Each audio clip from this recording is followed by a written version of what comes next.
ఆదిలాబాద్లో నిన్న తాను చేసిన వ్యాఖ్యలపై మంత్రి జూపల్లి క్లారిటీ ఇచ్చారు. తాను చేసినటువంటి వ్యాఖ్యలను బీఆర్ఎస్ వక్రీకరించిందని ఫైర్ అయ్యారు. తాను చెప్పింది ఆ సందర్భాన్ని వదిలేసి తప్పుగా ప్రచారం చేశారని మండిపడ్డారు. 7 సార్లు పోటీ చేసినా ఏ వేదికపై కూడా తాను హామీలు ఇవ్వలేదని అన్నారు. ఇక అయినా కూడా అన్ని పనులు చేసినట్టుగా చెప్పారని అన్నారు. ఇక దాన్ని వదిలేసి జూపల్లి అస్త్రాన్ని వదిలేశారు.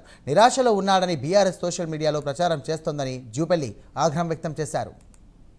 కానీ నేను హామీ ఎందుకంటే ఎందుకు హామీ ఇస్తా? నేను గెలుస్తున్నా లేదో నాకే తెలియదు. పోనీ గెలిచినా మా పార్టీ గెలుస్తున్నది మాకు తెలియదు. పోనీ మా ప్రభుత్వం వస్తుందో తెలియదు. పోనీ మా ప్రభుత్వం వచ్చిన స్కీమ్స్ తెలియదు. నా జేబుల నుంచి ఎంత ఇచ్చింటే ఇస్తా చెప్తారు. మరి ఎవరు ఇచ్చారు కదా ఏమని చెప్పడానికి అది మోసం పాడదు కాబట్టి నా హామీ ఇప్పుడు కూడా మీరు అడిగినట్టు అవన్నీ ప్రయత్నం చేస్తా. నేను అన్నటువంటి సందర్భాన్ని వదిలేసి ఏ సందర్భంలోనైనా నేను 7 పర్యాయాలు పోటీ చేసిన 7 పర్యాయాలు కూడా పోటీ చేసిన సందర్భంలో ఎక్కడ ఏ వేదిక పైన కూడా నేను హామీలు ఇవ్వలేదు. అయినా అన్ని పనులు చేసినా ఏ ఒక్క హామీ ఇవ్వకపోయినా అనే మాట నేను మాట్లాడడం జరిగింది.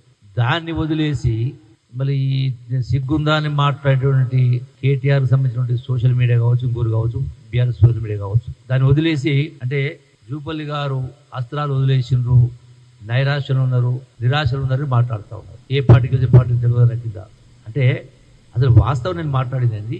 వీళ్ళు మీడియాలో ప్రచారం చేస్తున్నదండి. నేను తప్పు మాట్లాడినా అబద్ధం మాట్లాడినా ఉన్న వాస్తవమే మాట్లాడినా. అయినా కూడా హామీలు ఇవ్వకపోయినా అన్ని పనులు నెరవేర్చిన కాబట్టి మళ్ళీ నన్ను శాసనసభకు పంపించారు.